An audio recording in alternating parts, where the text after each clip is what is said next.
Accidents never knock on the door, destruction comes without a sound, and the dark things that grip life always approach quietly from behind the shadows. Just like what happened that night. Vlad was selling candles in the alley corner when a strange figure emerged from the darkness.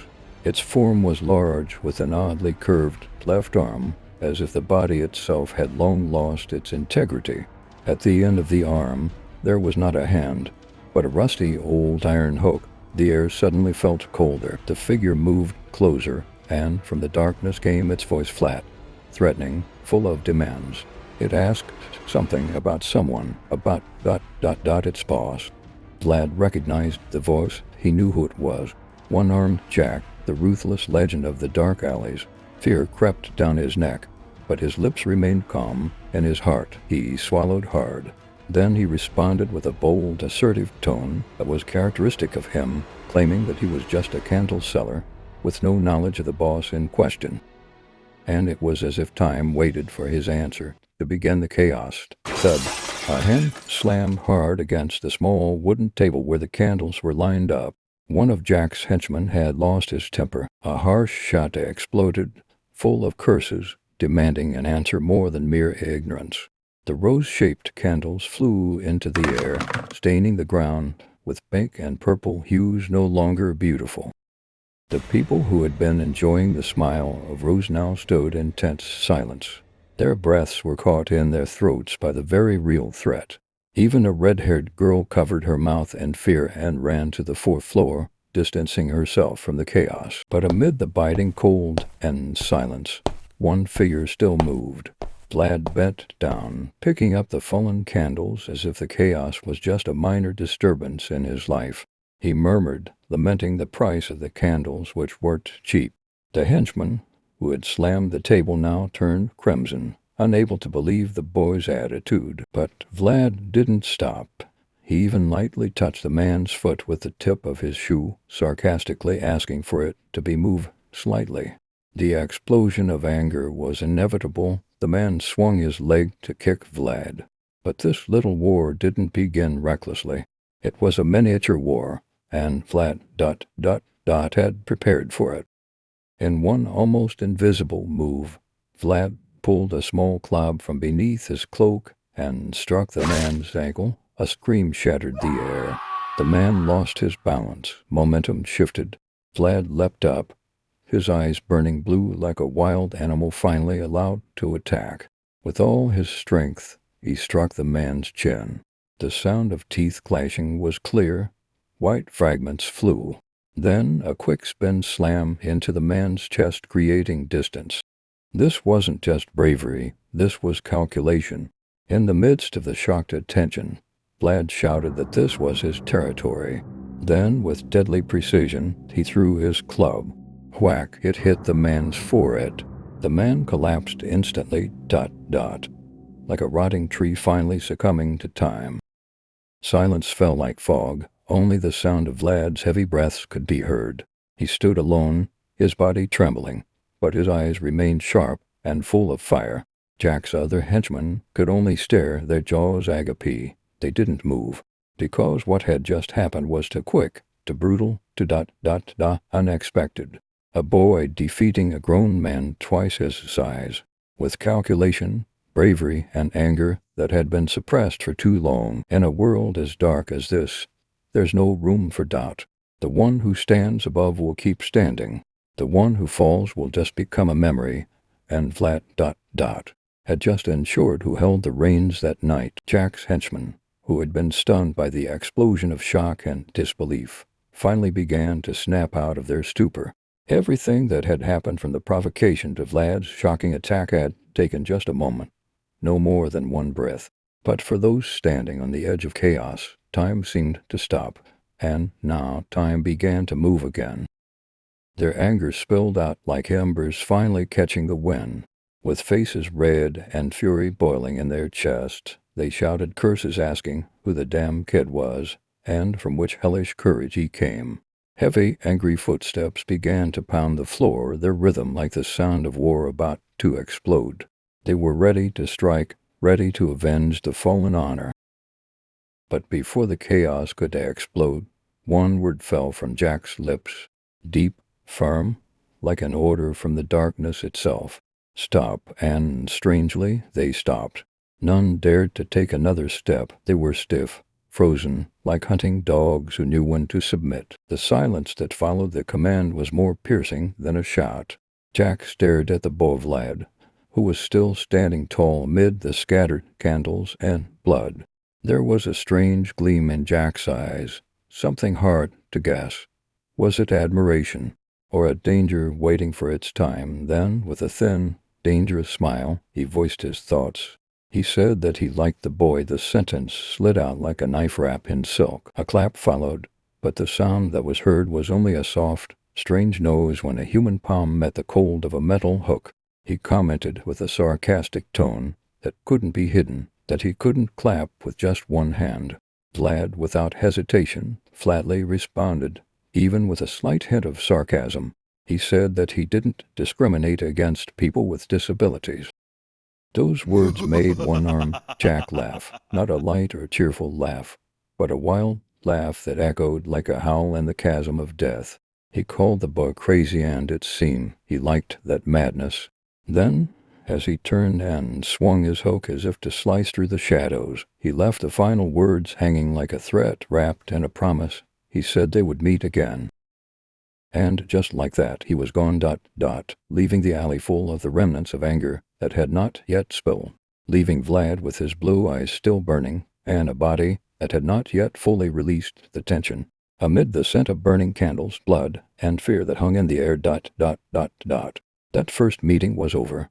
But the darkness waiting, not yet. Vlad knew with all his being that this line was the last one allowed. The next step would mean one thing, an outright insult to the power of one-armed Jack, and he knew full well the price of such an action. He understood it in his bitter way, rooted in experience that had left many wounds on the bodies of others who had tried before. The tension was nearly broken when a heavy voice echoed from the direction of the stairs. As if luck had favored him, a large man appeared, descending the stairs like a war god descending from his throne. He came clad in armor that shimmered faintly beneath the candlelight. The gleam of the metal wasn't just a reflection of light, but a reflection of the reputation that had been built over time. Jorge, the Knight of the Night Women.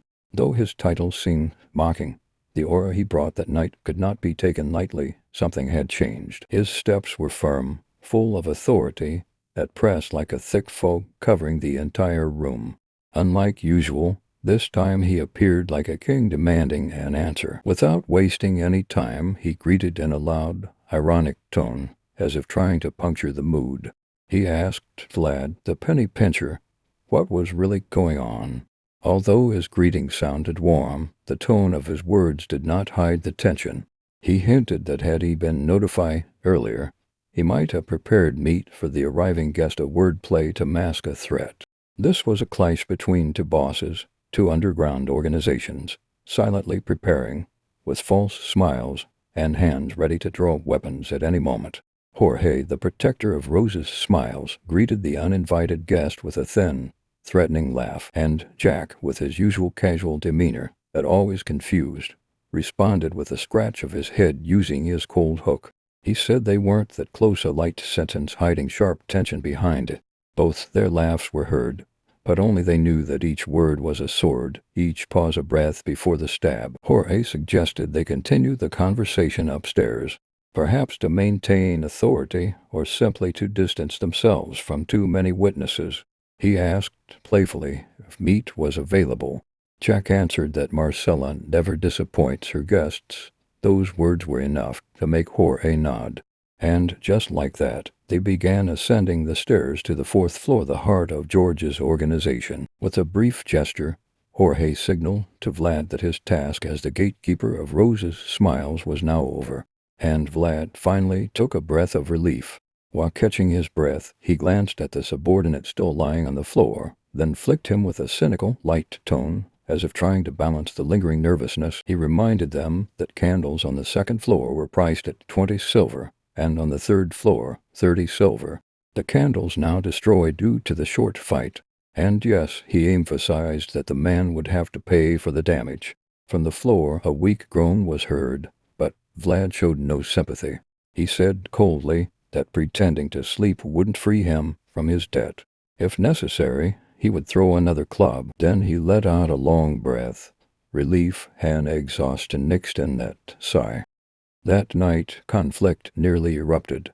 But what was more dangerous than the fight was the unseen sweet words, sharp glares, and power crossing in silence.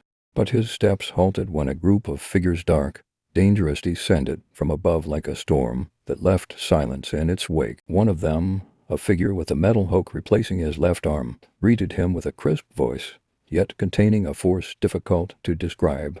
"Hey, the rising star," one-armed Jack greeted.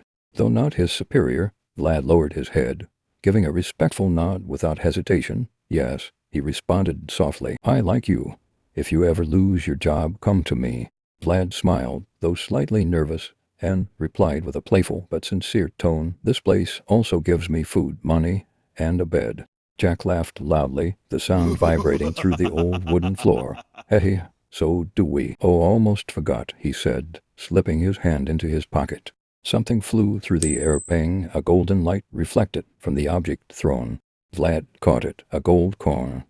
"What is this?" he asked, confused. "My subordinate earlier ruined some candles. This is compensation." Vlad was silent.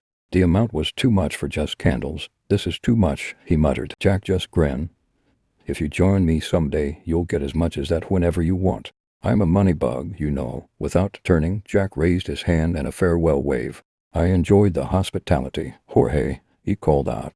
The laughter of his men erupted, and they vanished from Rose's smiles like a tidal wave, pulling everything in its wake before disappearing. The fourth floor, usually this floor would be filled with raucous sounds, laughter, and the tempting aroma of roasting meat. But now an oppressive silence hung over the room. Jorge sat at the end of the table with Burley and the others, forming a lineup like royal guards. "Jorge, I'm here," Vlad said quietly. "Ah, sit down." In front of Jorge, a pile of roasted meat still steamed, untouched. Marcella stood nearby, restless but calm on the outside.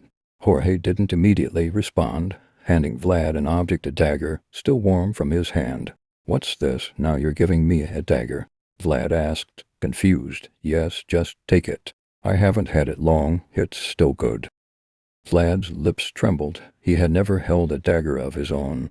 Being the youngest in the organization meant waiting for trust to be earned. But now he gripped it, given directly by the boss. "I did mean to give it to you, but since the situation is what it is, I'll speed it up. Thank you. Vlad's voice barely escaped, drowned in the emotions raging inside his chest. "From now on, carry it with you. Ask Burley for a sheath." "All right." But Jorge wasn't finished. His gaze sharpened, and his voice was heavier than usual. "Vlad, yes. Always keep it close." There was a pause. Yeah. Jorge nodded. The others stayed silent, their expressions stiff. No words were needed to know the conversation between Jorge and one-armed Jack wasn't just small talk. It was the beginning of something big. And dangerous. In the narrow alleyway, unmarked on the city map, was an empty plot of land, unremarkable, dirty, forgotten. But for Vlad, this was the first land he had earned through his own effort. This was where he stood, gripping a wooden staff, swinging it over and over. Huff. Sweat streamed from his temples, dripping onto the ground. Each swing was a manifestation of his resolve, hope planted with wounds and fatigue. But as he repeated the basic motion for the umpteenth time, something began to change. His expression tightened. The atmosphere grew heavier.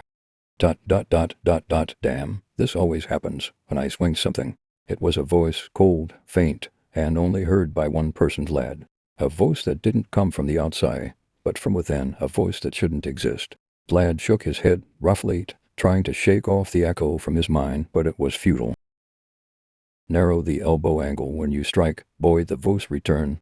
Not angry, not whispering, but it was there. And Vlad knew this wasn't just an illusion. It was a whisper from the shadows of the past, or perhaps the future. And as night began to creep up into the sky over Shora, one thing became clear to Vlad: the war had just begun. The war within himself and outside, in the shadows of the city that never slept.